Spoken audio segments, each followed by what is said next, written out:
wouldn't be surprised at all, because was built to be this way, and I was never built for all the positive, happy experiences of life.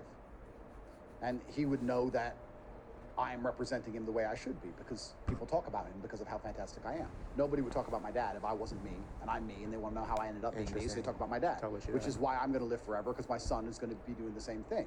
My son's going to be so fantastic, they're going to say, but he's Andrew Tate's son. That's why he's fantastic. And he's not going to be fantastic through positive experiences. Men only become good men through negativity. Women are actually the opposite. Men who have been through a lot of pain are very kind. I would argue that when I see a man who's been through a lot of shit, it makes you kinder. You don't want it to be put on anyone else. The biggest gangsters and killers and evil people sometimes can be the kindest. When women go through a lot of pain, they grow bitter and evil and mean. They don't grow kind. Men grow kind from pain. I think that the worst men on earth are the ones who haven't had enough pain. Those are the arrogant pieces of shit people. You're supposed to suffer as a man. You're born to suffer. Which ties back into my whole crypto project. You're not supposed to get rich off a fucking stupid meme coin like that without doing any work. You're supposed to suffer. The whole reason God put men on this planet is to fucking suffer. And the best men are the ones who suffered the most. I wouldn't be top G if I didn't suffer more than anyone else. You're a better man than everyone else if your life was a fucking mess. And it was a hardship. Because you're not what happens to you. You are how you react to it. And the best men on earth are men who have had their parents die, their best friends betray them, their girl betray them, thrown in jail, their money stolen, stabbed, robbed. And every time something happened to them, they sat there and they looked in the mirror and said, what can I learn from this? How can I stop this happening? Those are the best men. Those are the men respect. Those are the men women want. Why do women love scars? Look, they tried to kill him and they can't. That's why I want him. The best men suffered. You find a man who's never been through suffering, and nobody gives a shit about it. Men don't like him, and women don't like him. Men are no good without it. So you're asking about jail, and the reason I'm struggling to answer the question is because jail is an experience, and all experiences are involved in the tapestry required for me to become the best possible version of myself. If I go to Rahova jail, the hardest jail in Europe, for the next 10 years and sit and suffer in a room with cockroaches, I would argue at the age of 60, I might be a better version of myself than if I don't go. So part of me may not want to go, but part of me is perfectly fucking prepared to go. Put me in that fucking room, because there will be a version of me that exists in the future when it's all over and done, where I'm better than the version of me would be if I did not go. So I'm unafraid of it. I don't care. Do you have a son? I have a few children. What? You're not very public with your kids, are you? They're targets. Interesting. At some point it's unavoidable, or is that not true? I mean, perhaps in the inevitabilities of life, lots of things are unavoidable, but that does not mean you accelerate their coming. I mean, perhaps you got the vaccine, fine, but we're all gonna die. Would you commit suicide today? No. All right, so people will find out who my kids are. Do I have to say who they are today? No. So that was a logic fail, sir. That was more so a curiosity. It was a logic fail. How do you protect them from that By not answering your inevitability? questions. I don't know who you are. I don't know who's watching this. But I'd be very careful with my children because they are children. Yeah, I think that's a fair take. Yeah. Going back to the crypto thing is on the celebrity. Actually, I have a couple things, but we didn't even talk about this. Is you sort of showed up like 2 months ago to crypto, and a lot of people think I've been in crypto forever. So let me finish the question. Is you showed up and pivoted like pretty hard, Twitter content, what you're talking about, podcast interviews, to crypto, and a lot of people think like Andrew Tate showed up with, Sexy Red and Jason Derulo, and you're just like another one of them. But I'm aware, and I think some people, but not most, aren't aware of like your extensive history in crypto. And I'm kind of curious, like, for as much as you want to share, like when, how, and like why did you get into crypto? I think it was the first bull run. I can't remember if it was 2016. When did Bitcoin first go to 20,000? Was that 2016? I feel like 2016, 2017. Yeah, that bull run. I was in at 3,000 then. And then there was the COVID crash where it went back down to 4,000. And I put a public tweet out saying I'm buying 500,000 at that price. Really? Yeah, that's all on my old Twitter, you can see it. And then I'd been in crypto for a while. I've been in Ethereum since $200. I made the most money on PancakeSwap. That's crazy. I was in PancakeSwap. People don't know that. Like, why don't you like talk about I was that? in PancakeSwap for like 50 cents. Why don't you talk about it? And there was a time when I was printing like $500,000 every 3 or 4 days for PancakeSwap. And I was sitting around saying, this is not real. This is not real, yeah. This is ridiculous. And they went up to $30, $40 something before I sold it. Maybe I sold it $18. I don't remember exactly. I sold a bunch of it. But I didn't talk about crypto because I didn't believe there was any lessons in it for people. And also, once again, I feel like I have massive responsibility, and I didn't want to say to people at home, hey kids, I'm a millionaire, my life's great, I bought a coin. Yeah. I think that's very irresponsible. Now, there's lots of dickhead celebrities who will do that, but I think that's one of the worst, most destructive things you can do to a young man is to tell him the only way to get out of the matrix is to gamble. Because it's gambling. There's so many coins launched every day, it's effectively a gamble, you have to win the lottery. I think that it's much better to tell them that it needs to be hard work, et cetera, which is why I'm doing the project I'm doing now, because hard work is linked to it. I'm gonna make sure that hard work is involved in the coin, because I refuse to tell people, just buy it, you'll just make money easy. No, you're gonna work hard, you're gonna increase your power level inside the school. But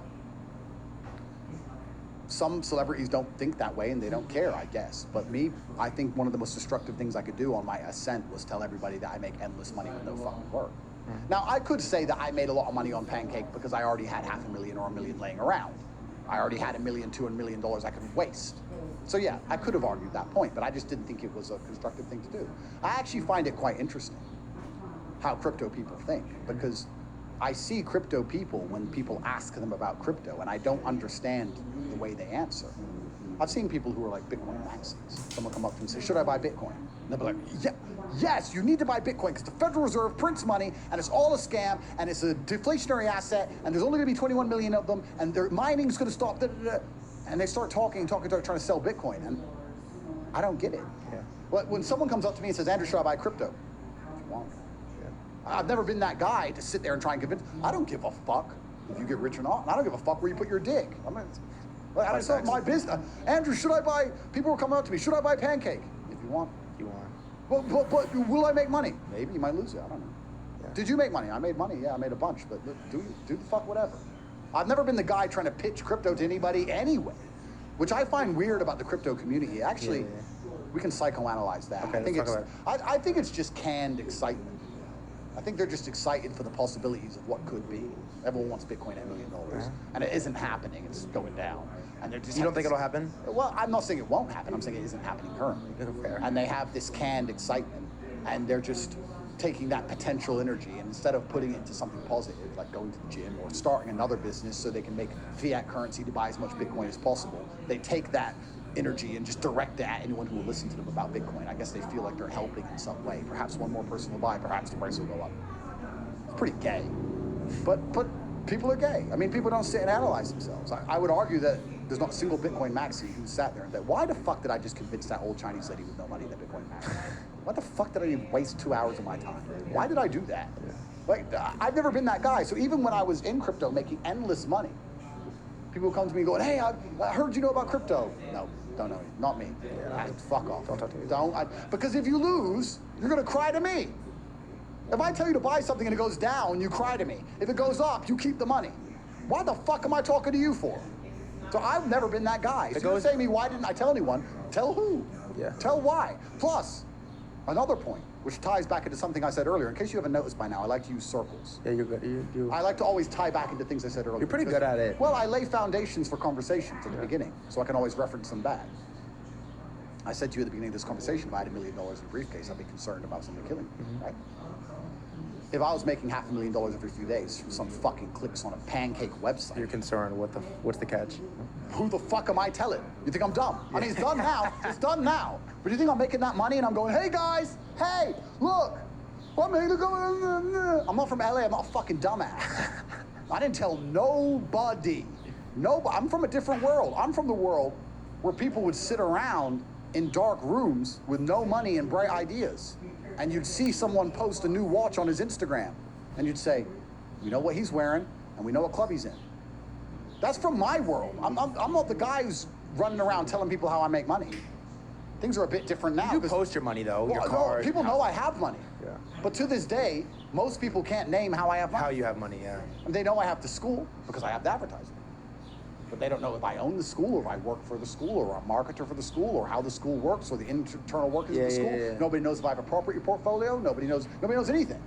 I'm not that guy because I've been in that room where where those people have got inside of that Astra and gone and sat outside that club and took that Rolex. Yeah. I'm not the dude who's gonna be sitting around telling people how I'm making $500,000 every 3 days on a stupid cartoon fucking website. I think I'd be a dumbass if I was. So I have a double for you that I think is important. The first is like, explain to me the psychology of like an 18-year-old kid who threw $1,000 into some meme coin, like made $1 million, $2 million, $3 million. Like, what does that do to you, psychologically? Oh, yeah, he's fucked. That's the worst thing that could possibly happen to an 18-year-old kid. Can you fix it? Well, only if you make him understand how important hard work is. Yeah. I mean, the best way to fix it is to grab him by his throat, right? And to beat the shit out of him so he learns that his money doesn't actually matter in the real world, because the real world is violence. Beat the fuck out of him, he'll start thinking, shit, I need to fight. Now I need to protect myself. Now I feel vulnerable, I feel anxious, I feel afraid, I need to go to the gym, I need to train. That would fix him. Someone needs to kick the shit out of him. So that's the first thing that should happen, because that's the real world. Problem is, if you have that kind of money when you're young, you're never gonna wanna work hard ever again. If you've ever worked hard ever at all, you're never gonna end up with a real job, right? You just made $3 million from the sky. You think anyone can tempt you with a wage or a salary or delayed gratification of going and studying in school and getting a 3-year degree so that later on you can get a $100,000 a year job? Never. All you're gonna do is continue to gamble and hope you're gonna pull it off again. So you become a gambling addict, firstly. Secondly, you're going to try and get everything through money. Because you're 18, you lack experience with simple things. Let's take women, right? He's never got women when he's broke. The men with money who were once broke and had women when broke are good with women with money. Yeah. But the men with money who never got girls when they were broke are fucking fish. And they get fished. It's like, they get wheeled in and wrecked. 18-year-old's gonna be chasing pussy because he's got money now, but he has nothing else a woman actually wants and no experience. So she's gonna be fleecing him, left, right, and center. He's also a robbery target. I've been in rooms. Motherfuckers sitting there with no money, bright ideas. I've been sitting there. They'll see his watch and they'll see what club he's in. So he's a robbery target now on top of it all. Yeah. He's not security conscious because he's never been in those rooms. He's never seen it from either side. So that's the worst thing that can happen to a young man. He's skipping all the struggle, all the pain and suffering he's gonna attempt to skip with money. He's gonna end up suffering more in the end, but he's gonna just lose, lose, lose. I think that getting rich when you're young as a man is probably one of the worst things that can happen. Damn. You don't want to get rich to your late 20s. You want to spend all your 20s broke. Broke, grinding, training, making girls like you for who you are and your fucking backpack. Being funny, being interesting. That's what you need to do. I spent my 20s winning world title fights and living in girls' houses they were fucking cooking for me. I didn't have any money. Yeah. That's how I grew up. If I had money at 18, 19, I would have skipped so many experiences and so many hard lessons. I'd be a fraction of the man I am today. So I don't like the idea of kids just gambling and getting lucky. Now, of course, that's an anomaly because the majority of kids gamble and lose. Yeah, of course. They gamble and lose. So then you have to analyze why are kids gambling on meme coins in the first place. And the reason for that is because the matrix is now so broken. Our fiat currency system has become so corrupted. Feels like the only way out. It's the only way out. So you're saying to these young kids, well, you can gamble on a shit coin and have a very low probability of getting some money. Or you can go to school and get in debt, get a $100,000 a year job and be poor forever, be stuck inside the matrix. And then you're gonna have to go to a job where you have to call a man a woman, and you're gonna have to wear a pride flag t-shirt or you're gonna lose your job, or you're gonna have to get 15 COVID injections, you're gonna lose your job, and you're gonna become a slave. So they're gonna sit there and go, well, I don't wanna be a slave to the matrix, my only chance is to gamble, and another reason I have to gamble is because of social media. Because all the women I'm trying to DM, all the bitches I wanna fuck are on boats. I ain't got a boat. They're in Lambos, I ain't got a Lambo. That girl's 18 years old. I'm 18. She's on a billionaire's boat. What am I gonna do? What am I doing here? Yeah. And that's actually the beauty of the chessboard. Look at the game of chess. The king moves one square at a time. The queen just zips across the board. That's what women do. I know women through their affiliation with me. They drive sports cars. They go to beautiful places. They fly on private jets. The chance of them achieving those things off their own back and intellect is fucking zero. You meet the right guy. Done. As a man, you can't just meet the right person. Here. Doesn't work that way. Unless you're doing butt sex. Well, maybe another. I'm gonna ask you the second part. Malcolm, you want to pull up a chair and jump on before we wrap? I do want to ask you the second part though, because I know a lot of people in this situation now from crypto, and it's like you made money for the first time. You launched some coin, whatever. You bought some coin early, you participated in some project early, had some early information. You made a couple $1 million. You never had money before. You don't really know how to move with money. How do you keep it? Okay. Like to the 18-year-old kid listening to this and just made $1 million for the first time, how do you keep it? Absolutely, I'll explain that. The only thing you own is your soul and who you are. So, firstly, I have an organization called the War Room, which is a global brotherhood. We have 4,000 members. So I'm going to tell everybody the answer. The answer is to join the War Room as soon as you make any kind of money, because the War Room is all about self-improvement. So the first thing you should do when you make money, especially that young, is invest in yourself. The war room is one avenue, but you should get a speaking coach and you should get a personal trainer. And Speaking coach. You should learn how to talk and articulate your ideas. Yeah, I like that. You should learn how to speak as... Nobody really says that. Well, but if you can't make people understand why you think what you think, how can you get along in the world? Yeah. You should be able to think of an idea and succinctly and compendiously explain it to people so they sit there and say, yes, I agree with it. You should get a fight coach. You should learn to fight. You can go to a racetrack, be a race car driver, learn how to race. You should improve yourself. You should sit and say, what skills can I learn that I can carry with me? I mean, if you get good at basketball, you need a basket and a ball, of course. But if you get good at fighting, you have it. Good at speaking, you have it. So you should sit there and make a list of all the things that you'll always have with you, and you should upgrade your character. You understand in video games to upgrade your character. You'll see that some levels cannot be beaten unless you upgrade your character. No matter how good you are, you have to level up your character to beat the game. Well, the levels of life are the same. You're not going to survive Romanian jail if you don't level up your character. You're going to end up preyed upon. So you have to upgrade your character. So if you get money young, that's a massive bonus if you have the right mentality, if your mentality is self-improvement. Now, if your mentality isn't self-improvement, if your mentality is what most of these people's mentality is, which is arrogance, they didn't get it through life. They got it because they're smart. They're so smart, they're smarter than everyone else, and they got it because they're so intelligent, and they'll be able to do it again. God loves them, and they're great. And we'll see across the next 10 years how much God doesn't love you. When the only woman who will suck your dick eventually ends up cheating on your best fucking friend because you're a dork with money. Then you're going to see that nobody actually gives a shit about you. You're going to learn the hard way. If you remove the arrogance from your heart and understand you're not special, you made money the easiest possible way in one of the cultures or one of the periods of human history where it's easy as possible to make money. It's never been easier. Yeah. Making money in the 1980s. How long does this last? Well, exactly. But it's never been easier. Yeah. You're not a genius. You're not God.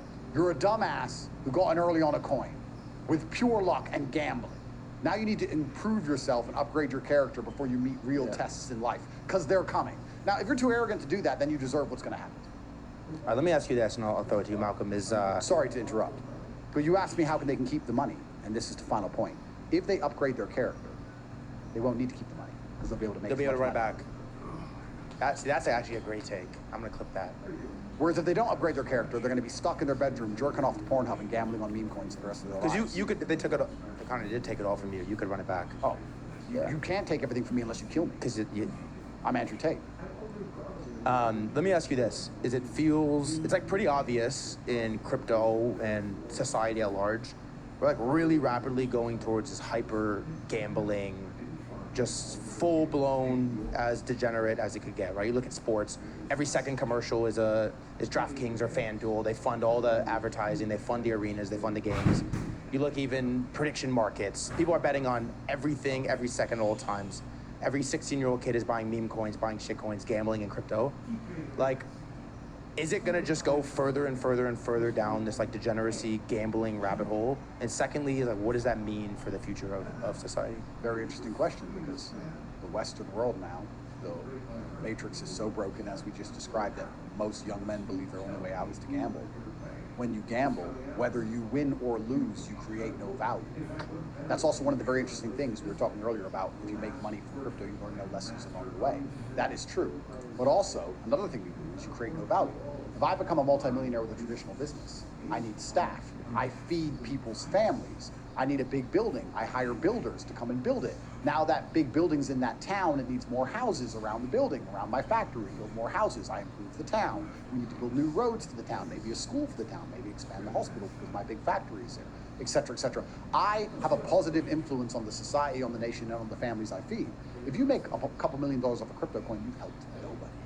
You've helped no one. You've fed no one. You've done nothing good for fucking anyone. You just robbed a bunch of people of exit liquidity.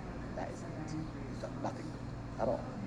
And people do that and they think there's no karmic retribution, which is wrong. I actually have a charity, TatePledge.com, which is the most efficient charity on earth because 100% of the money goes directly to the mouths. Yes, because when I got rich, I tried to dedicate money to charities and I realized that they're all fucking They all thieves. suck, right? They're all thieves. So I started my own.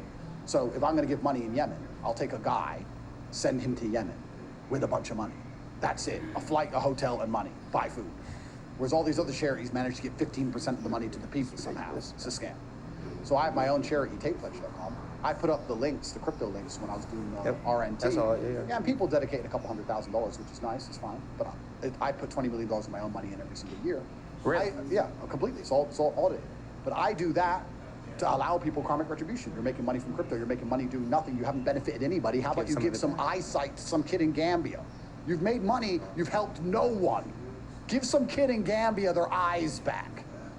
And they sit there and they just go back to meme coins. Pieces of shit people. This is the problem with the whole fucking space. Because they're helping absolutely nobody, right? But there's going to be karmic retribution for that. They're going to suffer the price of that, I believe. But that's the problem with the crypto space. Unless someone would come along where you had to do real things in the real world and dedicate yourselves to earn tokens inside of an airdrop, perhaps could benefit humanity at large, perhaps. I don't know. I love it. Malcolm, good to have you on too. Thank you for having me. Question for you. Now that you're spending more time with the crypto community, are there any redeeming qualities that you've noticed or themes amongst the young men and women in the space that you see as admirable or positive?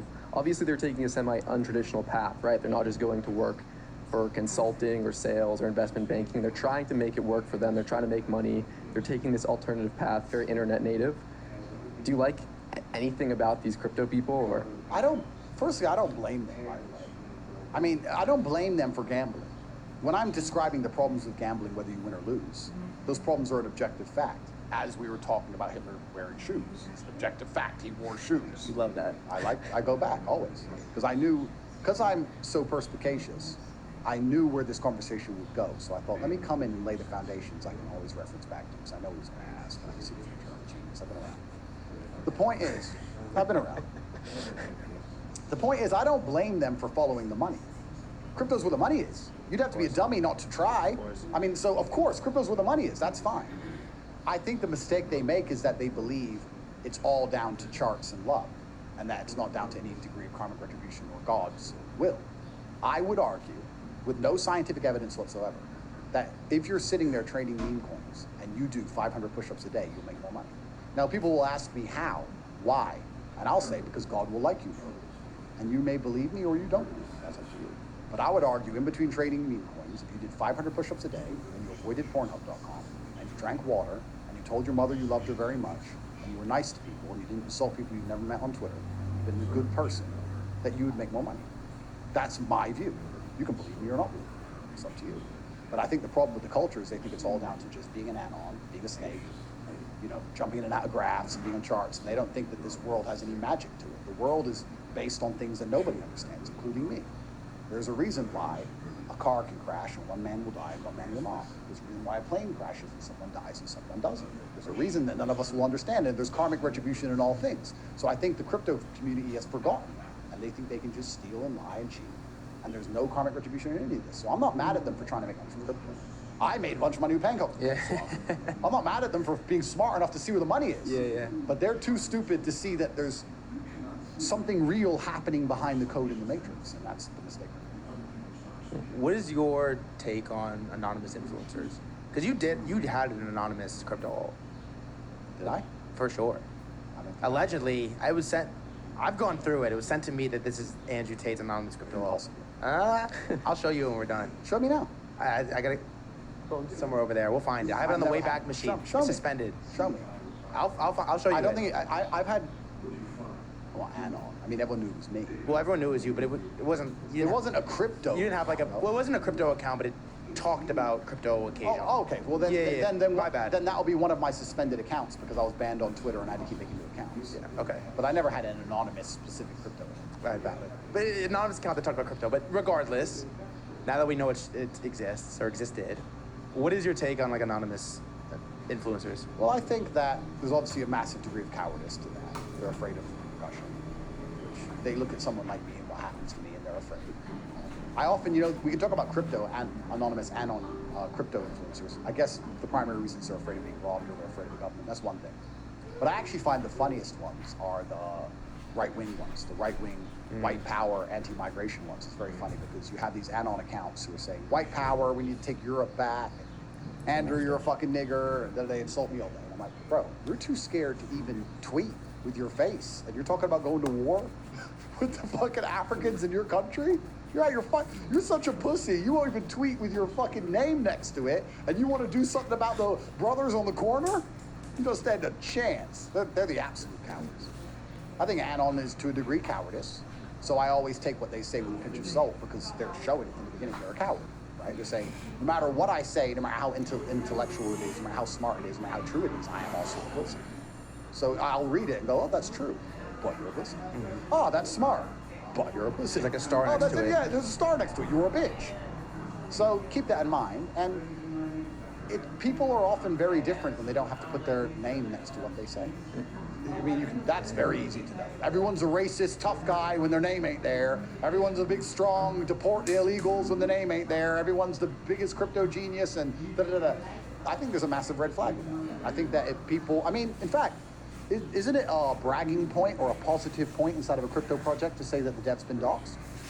Yeah, generally. Of course. Generally, yeah. Because everyone knows Anon. You know who he is. Because everyone knows Anons are stakes. They'll put their face on it. They're Accountability. pussies. Yeah, it's a liability. So when I see Anon accounts say anything, and the only time I really interact with them is on this migration issue, I just know they're pussies. I tweeted something the other day that went super viral and pissed off all the white people. What's tweet? I said that the white race is doomed. I said the white man is over. There's not going to be any white people left because you've been cucked by your women into only having 1 or 2 children. And all the other nationalities will have multiple kids with as many women as they want, or at least one will have 5, 6, 7 children. The populations are declining in real time. You've got open borders and you're being replaced. And unless the white man does something and starts having children instantly, you're going to be replaced. And they all lost their minds and attacked me, called me a nigger, and said, we're going to kick everyone out this country, we're going to do mass migration, we're going to close the border, the white man, the white man, the white man. Of course, nothing of that's ever happened. We all ran their mouths. And there's a bunch of Anon accounts. And I sat there and said, you won't even put your name next to what you're saying.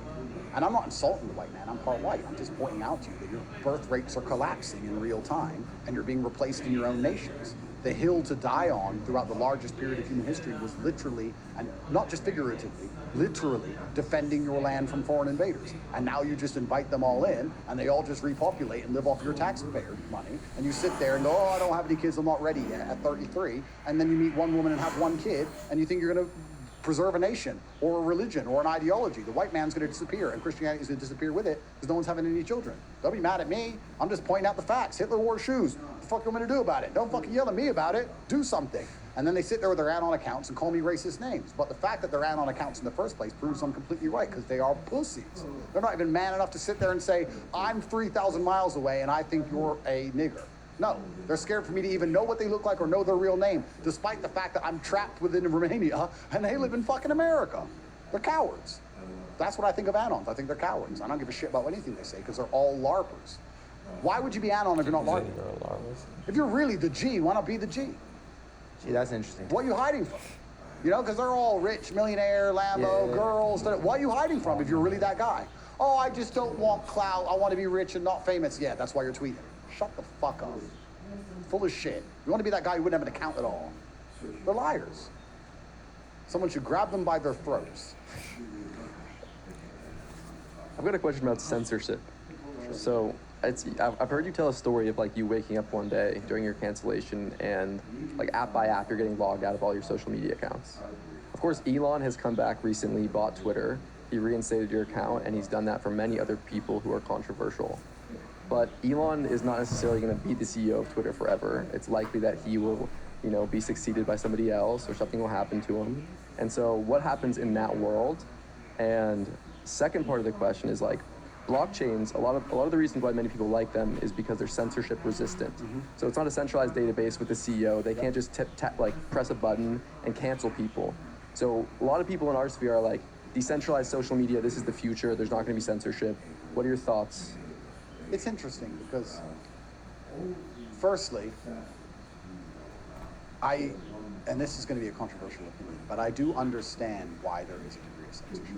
Have you ever been on the social medias with no censorship? It's a bloodbath. It's a crazy place. It's nasty, yeah. It's messy, bro. And you're never going to have the common person using them because it's just too much. It's just So you always need a degree of censorship. And then you go down the path of who decides how much, who decides what's right, who decides what's wrong. Then it becomes this gray area, which is very difficult to maintain. I think the only way out is through with these things. opportunities. I like to think that even if I understand my accounts won't last forever, I can use them to wake up enough minds that when they eventually do cancel me, it can move enough people to a place where I can be found, as opposed to me just try to survive. I could come on Twitter and just be really meek and try not to get deleted. But I don't believe in that. I don't believe in appeasing the alligator, because it's going to eat me one day. So I believe coming out and swinging, kill me then. So I'm going to come out swinging, and that's what happened when they deleted me from YouTube. I only had 600,000 subs on YouTube when they deleted me, and now I have 2 million on Rumble. So they made me bigger. So I also think that with this paradigm shift and the fact the pendulum has shifted, I think that getting canceled now is almost a badge of honor. And I think I was the first one to get canceled and get bigger from the cancellation. I said on one of my old podcasts with Tate, who's a great guy, I said, everyone's tired of cancellation and there's huge pressure behind the dam. And as soon as there's a crack in the dam, it's going to break. And the crack in the dam is going to be when somebody gets canceled and ends up bigger than they were before.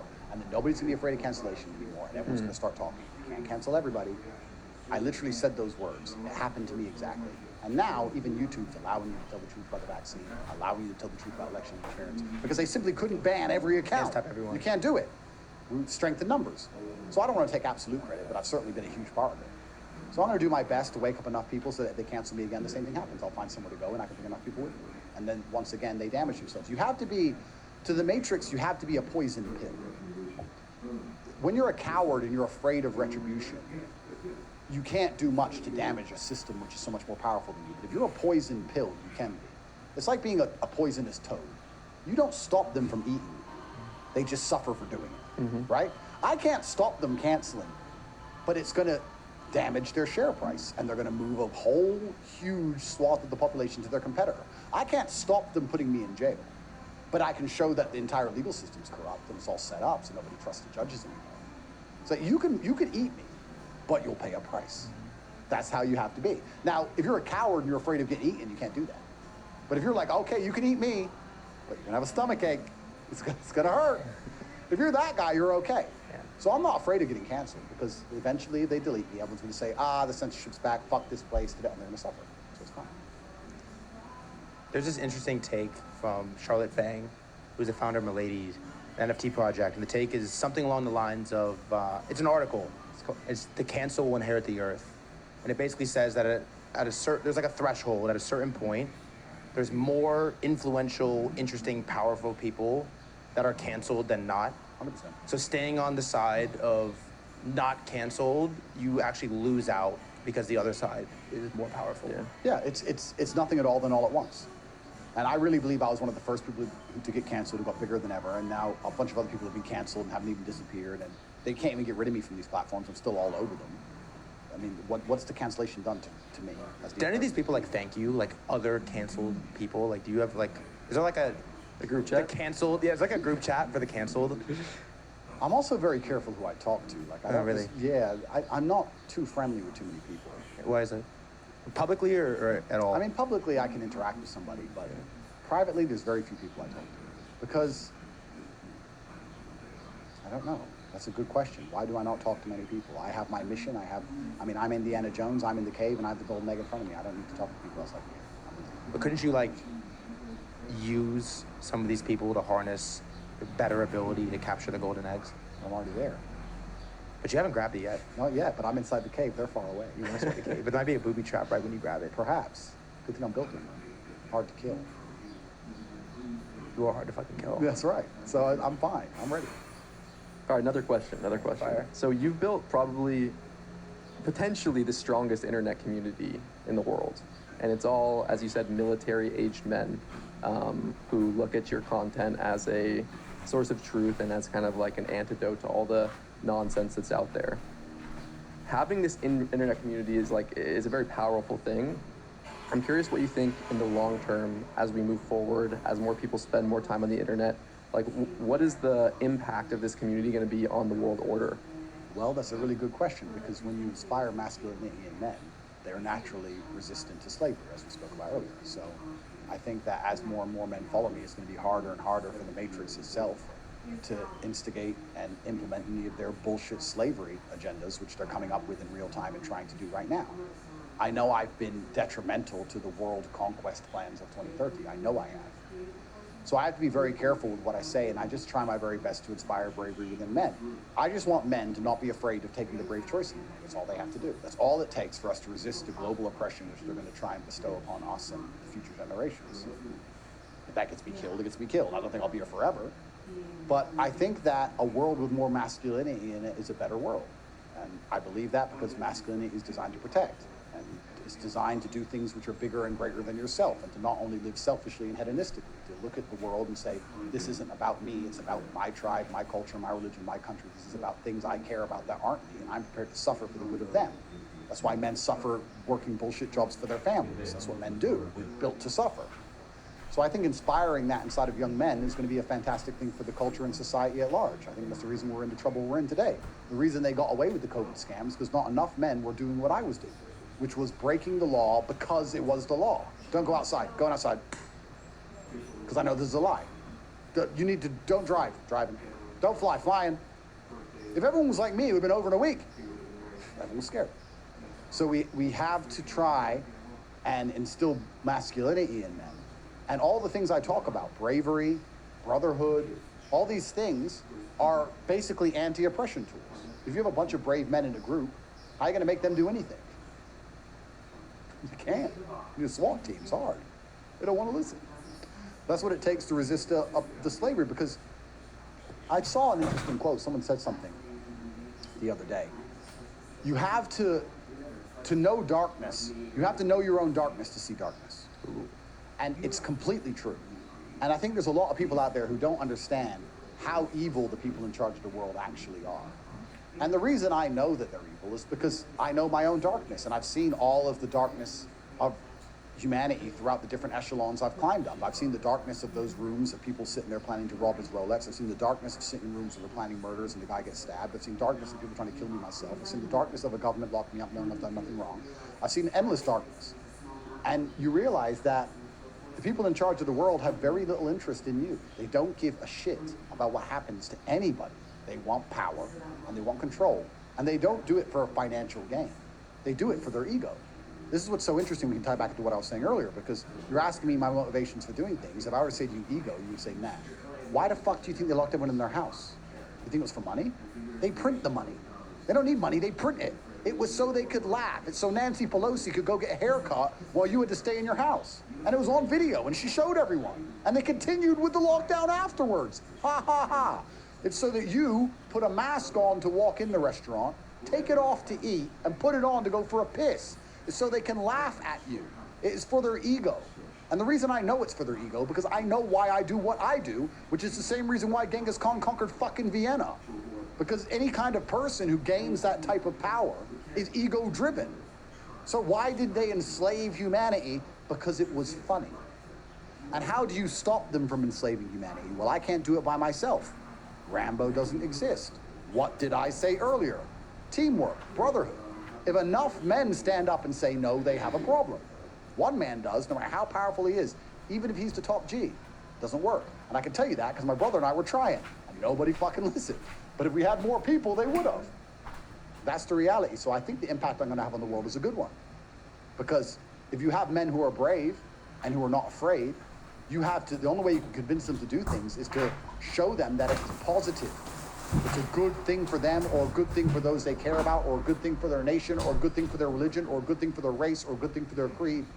You can't force their compliance with fear, which is what they did with COVID. They didn't say, stay in your house for the good of the world. Well, they did, but they did it via fear. Be afraid.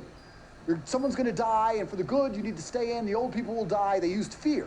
But if you can't use fear to make men comply because they're not afraid, then you have to use other reasons. And you have to be far more honest, because fear is easy to invent. Fear is an emotion you can invent. They can say there's a Tyrannosaurus Rex outside. They can say Russia's about to nuke Bucharest. They can say there's a disease you can't see. They can say there's a terrorist downstairs right now in the lobby. Stay in your room. Fear you can just make up. You ain't even got to see anything. You don't gotta see it. They can just call and say there's a terrorist. Stay in your room. We'll all stay in our room. Fear they invent.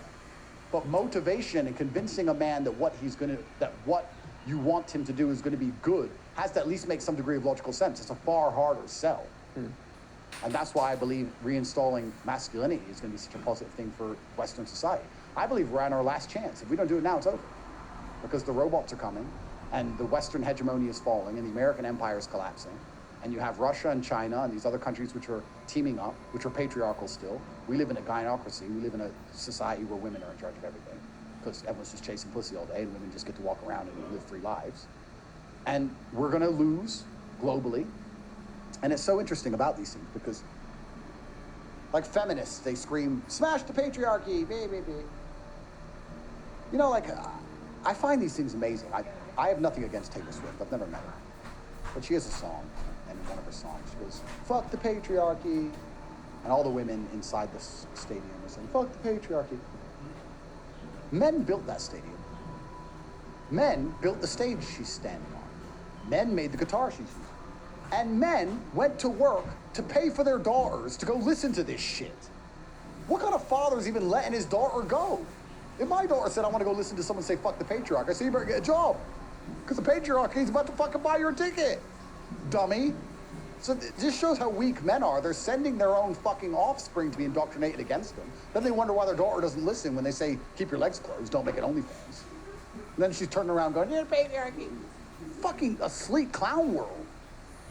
But it's so amazing about the natural order of things under God's will, because God has created society in a way where men and women are the perfect combination. We're two halves of a whole. But men are supposed to do the protection and provision, and women are supposed to do the nurturing and the reproduction. If you have a society like ours, where that's inverted, and men are not allowed to provide and protect anymore because that's toxic in some way, well, then you have a society that collapses and loses to the other patriarchal societies. So when China and Russia rule the world, guess what comes back? The patriarchy. Just not our one. So you can't escape it. So when these women are saying, fuck the patriarchy, you're saying, get rid of the warriors who will protect us from the other patriarchy. Good luck, you know? Have you ever seen that meme where it says what women think they'll do in the end, in the apocalypse? When there's like them with the bow and arrows and what they'll actually do, and they're all on street corners? Bro, like, men have a job to do. So we need to reinstall it, otherwise our civilization is over. And when I say these things which are provocative, like telling the white man, have some kids, hello, have some children. I know black brothers who have 11 kids with 7 women. You have no kids. Is that positive? I mean, that's another argument. Here's another very interesting argument. We can talk about it. Is that positive? Perhaps not. Who's going to raise them? Who's going to pay for them? The white man. Your taxes pay for them. So who's really the dummy? Him or you? Yes, that's fair. Well, I mean, the white man is going to build a nation, build an empire, build Europe, build the cradle of civilization, then allow it to be invaded and pay for everyone invaders' kids. Well, who's the fucking dummy? Who's the dummy? You know, what the fuck? Try that over there. You go there and have a bunch of kids and tell them to pay for them. I mean, the power vacuums get filled. If I leave $1 million out on my doorstep and go to sleep, someone's going to rob me. Is it my fault or their fault? If I said to you, I got robbed for $1 million, you say, no way, what happened? I got $1 million cash, and I put it outside in the field, and I went to sleep, and someone stole it. You'd say, well, you wouldn't say, why did they steal it? You'd say, why did you put that there? Yeah. I mean, this is the thing. So we can argue if that's a good thing or not. We can argue whether that's right or not. But guess who's right? Might is right. Who wins? They're gonna outpopulate you in your own country. So who's right? They are, and you're paying the bills, sir. Taxes are due. Pay them. So what do you want to say? It's the reality. I know you have to ask about the downfall of the West. Oh, yeah. I mean, you just talk a lot about the downfall of the West. It's over. None of you see it's fucking, we're on a sinking ship. We're on the Titanic. Hello. The West is done. We're on the Titanic. It's done because the Taylor Swift songs, the patriarchy's gone. It's done. Is Taylor Swift the reason the West is the Of course not. free fall? Taylor Swift signed contracts and got told to sing that song. I don't know if she even believes her or not. Probably not. She goes out with a football player. I'm sure he's probably telling her what to do all the time. Make me a sandwich. She's probably fine. I don't know her. My point is, the reason the West is falling is because there's no patriarchal protection provision. That's why it's falling in real time. People always say, oh, there's no kids. Well, there's no kids because there's no marriage. Well, why don't men want to get married? Why the fuck would a man get married today? Men wanted to get married when they got a virgin who listened. I'm not trying to be offensive. I'm telling you why men got married. Now they're saying, get married. Oh, you want me to go to Miami, find a girl who's been fucked by 35 dudes, then have a $10 million wedding for her to put on her Instagram? Is that what you want me to do? Do I look like a dickhead? No, I'm not going to do that. I'm not fucking stupid. And then they're going to sit and go, oh, there's no marriage. Well, duh. Like, well, duh. So then there's no kids. Duh. And then the only way to do it is have kids out of wedlock, and then who pays for them? That's crazy. Okay, Get to work, sir. You got bills to pay. This is fucking trying here. the question is like, okay, given the fact that the West is falling, Michael and I, we're both living in Los Angeles right now. We live in Unlucky. we live in the United States. There's all these indicators like education is going down the hill, like obesity rates are up, crime rates, inflation, etc. All the indicators to measure a country's success, it shows the United States is going downhill. Yeah, it's fucked. Yeah. Okay, so tactically speaking, like what should we do? Like we're cognizant of the fact that we're living in a declining empire. What does one do to make sure they don't get wrecked by the collapse? Well, it's an interesting question. Darwin, in his book, when he was trying to explain evolution, said, it is not the strongest or the quickest animal which survives, it's the most adaptable to change, which is one avenue. So you have two basic paths. We can think about this linearly. If we accept the problem that you've just said is a matter of fact, which I believe it is, you have two paths. You can either try and fix the problem or run away from the problem. You can run away from the problem by moving geographical location. You can simply move. You can say, well, I'm going to raise my family here in this society, which I believe is better. The hard part then is then finding a society which you believe is better, but it's no light without dark. I moved to Romania because it's the most Christian country in the world. It's 99.5% Christian when I moved here. It's also a very safe society. There's very little street crime. Very little. It's very religious. It's very little. There's none of this feminist gay shit. Very little of it here. But there's no light without dark. The dark is it's a smaller nation and it's corrupt and you can get thrown in jail for no reason, as I've learned. So you have to take the rough with the smooth. The alternative is to try and fix the problem. You can try and fix the problem via influence, which I guess what you're doing now. You have a degree of influence. That's why you're on this podcast. But that's why influence is so important. But then you have to be prepared to put a target on your back. Because every single war is a war for influence. We are currently in a war in the West right now. We're in World War III because they're trying to psyop everybody so heavily and constantly into being cowards because they intend on enslaving us all, so they need to make us all cowards first. What you do before you control a population is remove the warriors. You used to turn up and kill all the army and kill all the military-age males and then make them slaves. Now they can't kill us, so they just try and cut all our balls off via psyops. Psyop us all into being cowards and being scared of having a target on our heads so they can come along and enslave us all. That's what they're currently trying to do. So you have to use your influence to fight because every single war is a war for influence. Why did Putin send tanks into Ukraine? So that he can control the territory and tell people what currency to use, what language to speak, and what news outlets to listen to. It's a battle for influence, as is the current battles we're in right now. So me doing what I'm doing, I'm a combatant in World War III. You can be that too. You can sit there and try and convince people to do the right thing, and you have to do that by leading by example. And then you have to have as many children as possible and raise them to do the right thing. That's the best you can do. Will it save society? I don't know. Will there be karmic retribution for it? Probably. And then if you want to be really smart, you can do both. You can stay inside of LA, you can try and say the right things, you can not sell your soul, you can make sure everything you're saying is responsible, you can make sure that any power you gain is being used in a responsible way, as I am. For the same reason I didn't tell people to buy Pancake Swap. You can think about these things in advance. You can try and have a family, you can try and raise them responsibly. You can try your very best to install masculinity back inside of the society, and at the same time you can also have a backup plan and a house somewhere else, and if it all goes wrong, you got a jet and bounce. Makes sense. On the influence thing, I have this take, and it's something along the lines of like, influencers are modern day gladiators, basically in like the ultimate power struggle for influence, as it's like the most valuable element you can have in the internet age. Like, what is sort of your general take on like social media influencers and this like PvP battle for whoever holds more influences? The thing is this though, I would argue I'm one of the only influencers, if not the only one. Interesting. Because you have people who can get attention, but attention isn't influence. Mm-hmm. And the crypto coins of celebrities have recently proved that. For sure. They have attention. People know who they are. They can't convert it. But they can't convert it into influence. People don't trust them. I could say right now what political party to vote for and affect it by tens of millions of votes. That's influence. There's a whole bunch of streamers that people watch, but nobody gives a shit what they say. Nobody listens to them. That's the difference between having fans, genuine fans, and just followers. So we have to make sure that we're not conflating influence with attention. Because there's a whole bunch of clowns that have attention. It's valid. And they're just clowns. And in fact, they're watched to be laughed at and to be mocked, as opposed to be watched to be respected. When you're an influencer, typically you're always going to be smaller than the people who are garnering attention. Typically, perhaps I'm an anomaly, but in general, you can have a small channel, but a lot of influence. You can have 50,000 followers, but who really believe. They'll do whatever. And they'll do whatever. That matters more than having millions watch you be a dickhead. Valid. That's important. But I think strength is in numbers in all things, like we said earlier. We said about how brotherhood and prove your network is very important. I'm saying these things and they're seen as controversial, whatever. But when everybody starts saying what I'm saying, we win. That's all it takes. It just takes everybody saying, no, men need to be men. Women need to be women. We need to work together. We need to have families. We can do what we're supposed to. Get the fucking, why are you wearing this? Why are you naked waving your dick in the kid's face? If you're gay, you can do that at home. You don't have to do that. And not be afraid to say it. Everybody's afraid. Down to back to basic tenets of masculinity, bravery, all the things I was talking about before. People are scared to tell full-grown men not to wave their dicks around kids because they're scared of getting canceled. They're scared. Well, I'm not. I think it's wrong. That's what I'm saying.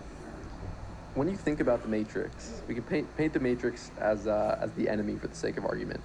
Are you thinking like it's like, you know, a bunch of puppeteers or puppet masters who get together in these meetings and like they orchestrate these things for their self-interest? Or is it like an emergent thing, a bunch of people in power with self-interest acting in ways that will benefit them? Or like, what do you envision when you think about the Matrix? I think it's a combination of things. I think that both of those versions are true.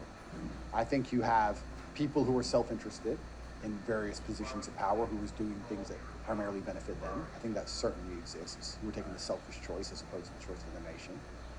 But also, as I've said, if I've been in rooms with people who are planning the demise of a man over a Rolex, it would be asinine for me not to believe that there's rooms where they're planning the demise of a man over something much larger than a Rolex. So I'm sure that there's groups of men who sit in rooms and plan the assassinations of X people and certain people and plan wars and plan which influencers to get rid of. Those things must happen. Of course they do. We know they do. We know there's war cabinets. We know these conversations happen. Right. But primarily the Matrix is a whole lot of people who are self-interested, working for a state. And the way the whole system is set up is actually quite interesting because even if I take my personal experience of going to jail, we talk about the Matrix putting me in jail. Well, the man who raided my house said, sorry, I'm just doing my job. The man who put me in the car said, sorry, I'm just doing my job. The man who put me in jail, sorry, I'm just doing my job. The guy who fed me the food, sorry, I'm just doing. Everyone knew I was innocent, but here I am. So the Matrix is also just a lot of people with bills to pay. The way the whole system's set up, it's difficult. None of them at any point could have saved me. And they all knew I did nothing wrong. So what can you do? This is the way the whole system works. It's extremely difficult to explain exactly what it is, but I think if I had to pin down exactly what the Matrix is, I would choose the media, because the only way they get away with what they get away with is keeping us ignorant. You talked about why you got the vaccine if you're ignorant. That's fine. People are out here working jobs because they don't know what money is. If the world knew what money was, it'd be over in a day. But they make this ultra complicated bullshit system, make it very difficult to explain, but I'll simplify it. They make it up. That's it. And they print it, and they manipulate it, and they lie. Same with the stock market. It's made up. It's a lie. It's manipulated with algorithms. If people understand that, it all collapses. So they need the ignorance. And the ignorance is purported via the media. They keep everyone living in the dream. The reason I called it the Matrix instead of the swamp or the deep state or any of these other things, I chose the Matrix because in the movie The Matrix, you're living in a false version of reality in your mind so your body can be harnessed. That's exactly what's going on. You're going through the world thinking that everything you're supposed to believe in is worth believing in. You think the police will keep you safe, and the doctors will keep you alive, and the judge is fair, and that you can own this home if you just work hard and try your best. And you believe this complete bullshit so they can harness your bodily energy so you'll continue to be a slave. If you understood how things actually work, you wouldn't be doing any of the things you're doing. And then society collapses if everybody understands the truth, as I've talked about, but there's also a mass degree of uncomfortableness that comes from knowing the truth. I'd be far more comfortable if I believed the version of reality they want me to believe. Imagine me going to court now, believing that the judge is fair. Damn. Go! The judge is fair and I've done nothing wrong! Oh, I'm good. Where's the lawyer? Yeah.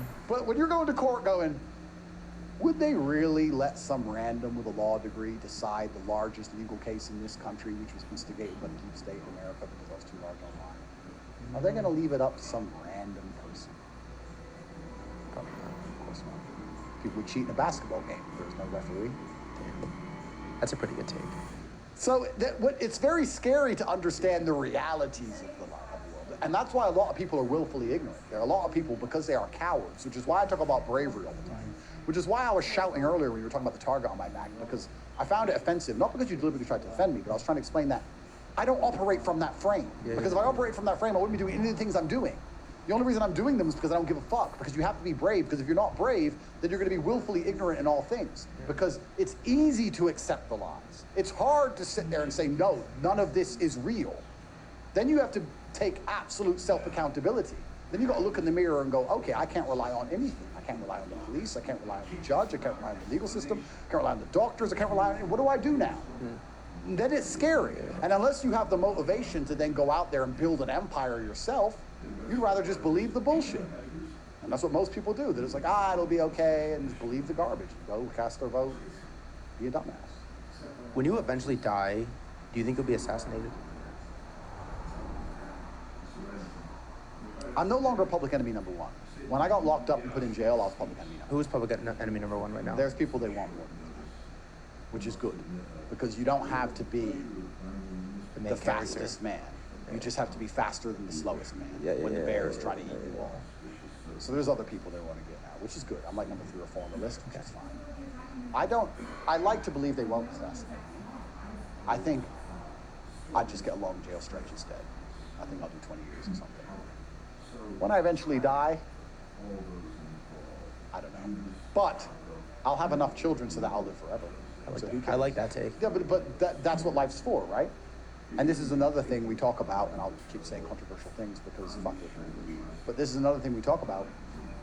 I was talking to one of my friends, and he's a white guy, and he saw my tweet, and me and him were discussing it back and forth. And he said what you said, is it good that you black guys just have kids who always with it? I said, well, perhaps not, but your biological legacy is being limited by the whims of one female.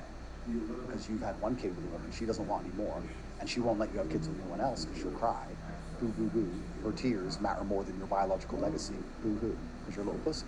So you're going to let some woman and her crybaby tears, the woman who wants Instagram likes and for you to buy her nice cars, control your biological legacy into eternity. She's not even going to give you more kids. So you're stuck here with one. Well, what's better, that or having a bunch of baby mamas? Well, I know which one I'd rather have on my deathbed. I'd rather have my 6, 7, 8, 9 sons come to me. I don't care which mothers they come from. They all come to me and say, yes, sir. What is it going to take, sir? I've got your back. That's what I prefer. As opposed to one woman who goes, well, I didn't want to get pregnant again, and you're not allowed to cheat. So the white man's going to be controlled by women because you live in a gynocracy. Then you're going to be extinct. You're going to be eliminated by the people that you invite into your country. Because Muhammad is having 11 kids with whoever he is on your dollar, sir. So you have to do something about it. Or you can continue to raise an Islamic army to conquer your Christian nations. Whatever. But this is the bottom line of reality. Is how it works. Hitler wore shoes. You love saying that. Because you won't say it. It upsets you. I said it. Say, I wear shoes like Hitler. I said it earlier. No, say the whole I said thing. it earlier. Say in one line. I wear shoes, Hitler also wears shoes. No, I wear shoes I wear like shoes, Hitler. Hitler also wears You're shoes. a pussy, bro. We got to wrap here in a minute, but do you have anything major you want to throw on? I think we're good. I think we're pretty good. What's your relationship with Aiden Ross right now? I'm worried about him. He went to hospital, I heard. Yeah, what? There's rumors he's at the compound right now. At my house? Yeah. Possible. You're hiding him. You're hiding him is what I heard. He's training. I don't know where he's gone. I've actually messaged him a few times. I don't know where he's gone. I like Aiden, but he's a perfect example. He is a perfect example of why you can't give people money early. Really? Well, look at him. He's a kid. He doesn't do any real work. He sits on streaming websites, fucking gambling, a dumbass. He keeps going on and off drugs. And just being an idiot. Falling in love with whores, breaking up, going on and off drugs, getting fat, putting on loads of weight. Like, the guy's, he's too young to get rich. You can't give a kid a $50 million streaming contract. People consider me smart and wise. I appreciate that. But at 19, I was a dickhead. Who isn't? When did you You're stop? a kid. When did you stop becoming a dickhead? Well, whatever, stop. Some But the people point argue it's still going. Yeah. when I'm 19, I couldn't have dealt with money. I wouldn't be the man I am today if I got rich at 19. Thank God I didn't. The best thing that can happen to you is you spend your 20s broke and you get rich in your early, mid-30s. And then you can spend your 30s, 40s, 50s rich. You can still get a 19-year-old girlfriend at 49. It doesn't matter. Yeah. Girls love them older. It doesn't matter. So getting rich when you're young is the worst thing. Aiden's a perfect example of that. So I pray for him and I hope the best for him. And if it was up to me, well, you know what he needs. Yeah. What does he need? I don't know, what values, belief? He needs to be grabbed by the throat. He needs the shit kicked out of him. Would you do it? Would you do it as a friend? Of course. I care about Aiden. I would happily kick the living fuck out of him so that he learns the truth about the world. You guys have some of the best streams. But he'll learn the truth about the world. He'll learn that his money means nothing and his stupid kick followers mean nothing and drugs mean nothing means anything when I'm strangling him and he needs to go to the gym. In that exact moment, he'll realize and wish he wasn't so weak. He'll be trying with his little faggot mincy fingers and he'll think, why am I so weak? And perhaps he might do something about it. Because men learn through fear, right? That's how we learn. When you're scared and afraid is how you learn things. If you're so arrogant you feel no fear, like a lot of these young kids do, they don't learn anything. But if he was about to pass out, getting the shit kicked out of him, he'd probably train harder afterwards. So I care about Aiden, and I'd happily hit the fuck out of him if that's what he could. One last question for the crypto community, and then we can wrap. I think like with all these celebrities coming into the space, I know we've talked, you're kind of different, you've been here for a long time, you have different intentions, they're more pure. But one of the concerns of celebrities entering the space, they have all this stuff going on. They have like concerts and celebrity stuff, and they're busy. And to be successful in crypto, it takes a lot of dedication, a lot of time, a lot of hard work. Like, what is a day in the life of Andrew Tate now that you're becoming a crypto founder? Like, how is it crypto in the morning? Is it like, you know? No, that's a good question. Praying in the afternoon. That's a good question. But to answer it, I'll say that I'm not an influencer with a business. I'm a businessman with influence. So I have always been working 12-hour days. I see. Before crypto, I was working 12-hour days running the largest online educational platform on the planet. And before that, I was doing something else. So I've always been working. I do 12-hour work days. I'm not an artist who sings. I'm not an influencer who does stupid streams. I do emergency meetings, which are educational. Yeah. I produce videos, which are educational. And I work. And anybody who knows me or has been around me will say all he does is work. So I've already been working. Now I'm just going to work on this. I've always been a worker. And then you can also tie back into people who have influence and people who have attention. And then you can also go into the third point, which I believe is Darwinian. There's a degree of Darwinism. Darwinism. There's a degree of Darwinism with these things. If you're going to believe a rapper gives a shit about you or crypto or their project, you deserve to lose your mind. I mean, if you're going to sit there and go, this rapper who can't string a sentence together gives a shit about crypto and me and wants to make me, well then you, come on. You'll be naturally selected. Yeah, you can be naturally selected to lose your mind. Yeah. But I don't think people believe that. People believe others will believe that, so I can get in and out before the others realize, and I can scam the other people. So they deserve again to lose because they're trying to scam other people. So it's all just a mess. I think anyone with a brain can sit there and think, well, if this famous person launches a coin, do they really give a shit about me or crypto? And then you have to sit there and analyze it yourself. There's Darwinism involved in it. And I don't feel sorry for any of these people. But yeah, there's in fact, one of the guys I'm working with on Daddy Coin, because Daddy's not my coin, I just jumped on it. He even said that. He goes, I never imagined Andrew Tate to be online 19 hours a day. If I message you, you're awake. So, yeah, I sleep 3 hours. You respond fast. I barely sleep. My DMs. I barely sleep because I can't. So it's easy. But You're born for crypto. No, I'm bored for work. I'm either training or working. That's all I want to do. I don't want to do anything else. I don't want to relax. I don't want to sit on a beach. All that shit is boring. I want to conquer Vienna. I've set it on fire. It's mine. I'm taking it. So even he was impressed. He's like, I've never seen anybody work like you, let alone someone as famous as you work. Most famous people just want to do a tweet and they're like, I'm done now. That's not who I am as a person. So for me, it's not an issue. All right, here's the last thing I want to ask you, and we can wrap, is we've talked about all the negative characteristics within like the average crypto community person, right? Like the vermin, the scum, they make money fast, they don't have any values, they don't have any skills. But one is sort of the reality is that that's the scene, that's the demographic. And two, you even said it yourself that you don't blame a lot of these people for believing there's no other way but to hyper gamble, hyper trade our way out of it. Yep. So my question to you, final wrap question, is like, what is your advice to these people listening that are in this sort of rat race, forever cycle? Well, I would like for there to be a culture shift. And irregardless of whether I instigate the culture shift with my coin or not, let's imagine my project wasn't coming. I still think there should be a culture shift. I believe that crypto will be a better place if there's genuine accountability involved. If someone rug pulls or scams or recommends a scam or supports a celebrity who is scamming you ever once, everybody should tell that person to get fucked. And instead of trying to rob each other, which I said they're all trying to do on these scams, instead of just trying to self-profit and be a selfish little shit, if everybody held people to accountability, if everybody held people accountable, it would fix the entire space. We said earlier today about politicians. The reason they get away with what they get away with is because they're no longer accountable to their constituents.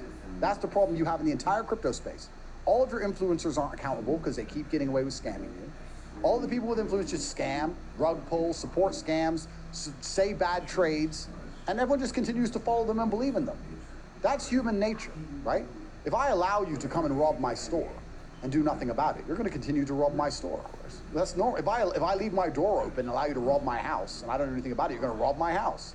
The problem with the crypto space is no one's holding anything accountable because everyone's so selfish, everyone's so self-absorbed. They're thinking, well, I know this person's a scammer, I know this is a scam, but I can get in and out and make money, and then everyone else will just lose, which is very short-sighted. The karmic retribution of that is that you're now living inside of an industry and have an entire space built by and run by dickheads. When I did my crypto thing a month ago, I was sent a list of the crypto influencers, and I spent perhaps 3 seconds. Was that on the list? No. I spent perhaps 3 seconds on each one's account. And I just knew they were all just dickheads. Loser. But you chose to do Thread Guys podcast. Loser. Yeah. Because you identified something good in him. Well, I don't even completely understand my own motivations. Remember, if you analyze, the magic is lost. So here we are, it's fate. But all these crypto influencers are losers. And if you're gonna sit there and go, oh, but this guy tweeted about it. Well, that guy's a fucking scamming loser. So, and he scammed you a bunch of times before. And now you care because it's some other select. Well, then you're a dumbass. It's Darwinism. The problem with the whole space is that the whole space is built on bullshit, built on deception. I'm gonna do my very best to fix it. And even if I don't, people should be ready for this shift anyway. People should be listening to what I say and say, irregardless of Tate's project, he's right. This needs to change anyway. Irregardless of me and my project, this needs to change anyway. It's a problem. It's a problem. It's a fucking mess. Yeah. And if you don't change it, the only other way you're gonna ever have it fixed is regulation from government, and they're not much better. They're no better. So you need to have a high trust society. Let's look at Romania, right? We just talked about Romania. Why is Romania safe? Does it have more cops on the street? No. Does it have larger budgets for police? No, it's a poor country. Why is it safe? Because people together unified don't want it to be a shithole. So they're like, okay, well, this is a Christian nation. I said this story on many different podcasts, but it's true. I got on a taxi when I first moved here. I saw a girl walking through the park at 2 a.m. I said, in London, girls don't walk through the park at 2 a.m. And the guy said to me, but that's a Romanian girl. Romanian man wouldn't hurt a Romanian girl. That's what he said to me, and that blew my mind, that they think that way. So the whole country is like, no, we're stuck together and we want it to be a certain way. That's how high trust societies work. They don't work with more police. They don't work with army everywhere. They don't work with cameras everywhere. There's a high trust society. Right. If you want crypto to work, you need to start holding these dickheads accountable for what they're doing, but they're not. I see tweets of crypto influencers scamming 2 days before and then tweeting a new ticker and everyone going, buying. What do you expect? If you're gonna let them rob you, you're gonna get robbed. Yeah. Well, that's the game. I mean, there are a fair amount of high integrity builders in the crypto space. I'm sure there are. And you're trying to be a new one, right, into the space. But there are, and if you believe in karmic retribution, then, like, as history plays itself out, you like to think that the people with good intentions in crypto will be the ones that win and take over the space, and that messaging will proliferate.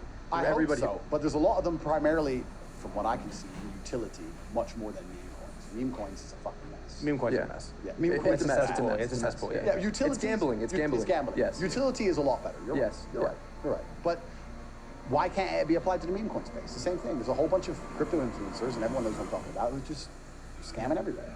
Yeah. Before I click the red button on this podcast, is there any final things that you want to say to crypto, to the world, to me, to anybody listening? What are you going to do with your money you've made? I'm going to use it for good.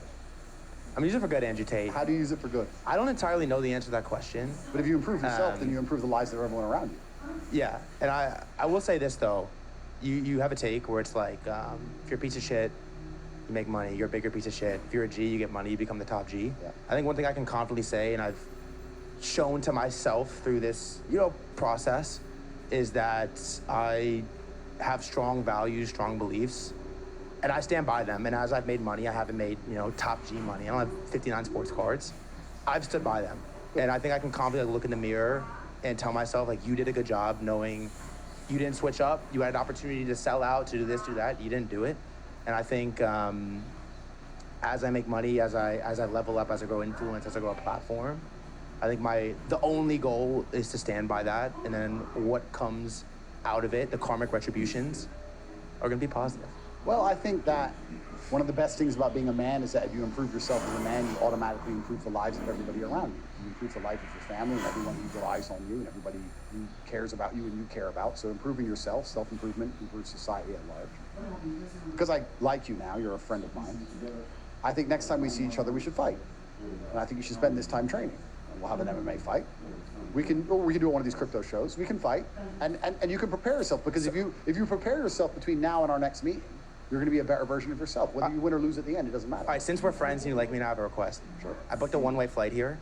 What are the chances I get training lessons with Andrew Tate before we Zero. leave? I'm busy. Go train. Let me know when you're ready, and we'll fight. And we'll fight, and win or lose. If you try your very best to prepare between now and then, you'll be a better version of yourself. And if we fight, You have money, you have time, you can go to the gym. If we fight, you'll come back on the podcast. Sure. Andrew Tate, thanks for the time, man. No problem. Did you have fun? Yeah, sure. It's fun. Thank you all so much for pulling up. Thank you all so much for supporting. I will catch you when I catch you. I'll see you when I see you. Have a great rest of your day. Love you, motherfuckers. Peace.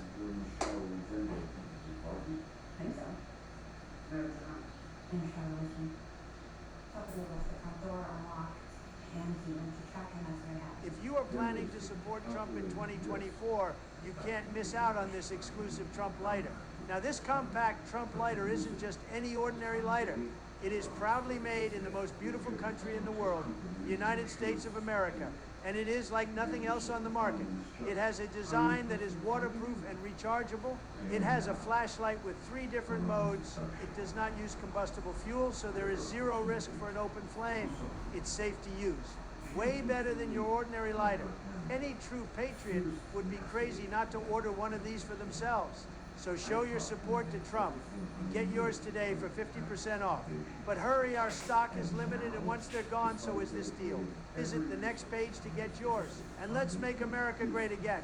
Click the link in this video to claim your discount, because this exclusive offer won't be around for much longer. Thank you for your support. This brilliant device keeps your home cool in summer, even during heat waves and power outages. It's smaller than a lunchbox, cools any room within 3 minutes, and uses 98.7% less energy than your AC. It was invented by a former NASA engineer from Houston, and it is now... Tate, thank you very much for coming. Thank you for having me. Welcome to Romania. It's a nice place, actually. I like it. Have you ever been before? I've never been before.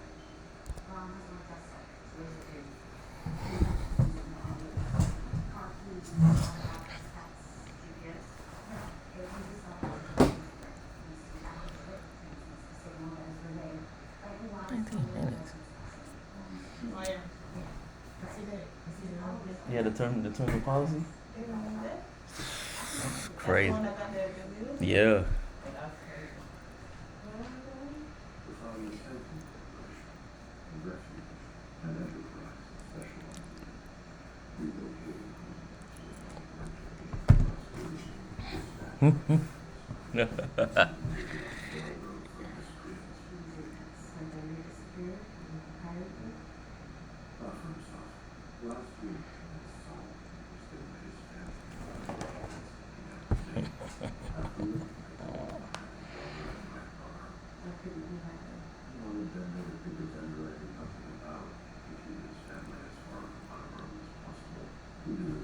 I think I had like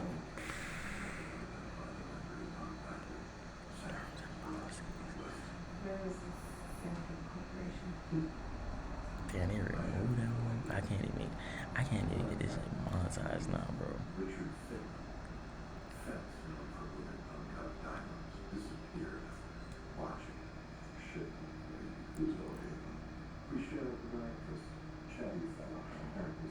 Bro, I can't even look at the freaking. I can't even look at what you call it.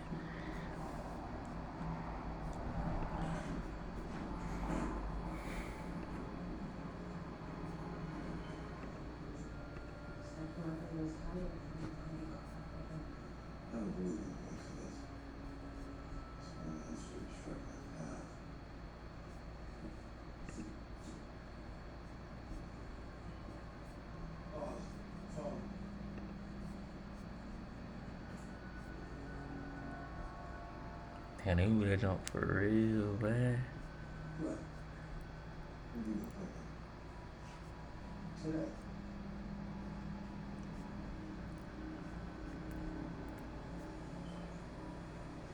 I still got everything though. I still got my views and shit though, so I'm straight. Oh my god, man. Hey, how much views did I really get? That motherfucker was climbing. How is that 30? How?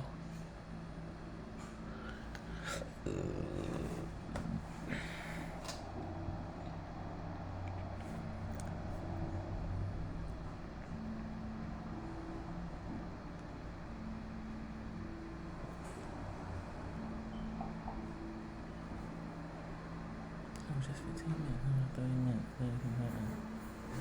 You know what I'm saying?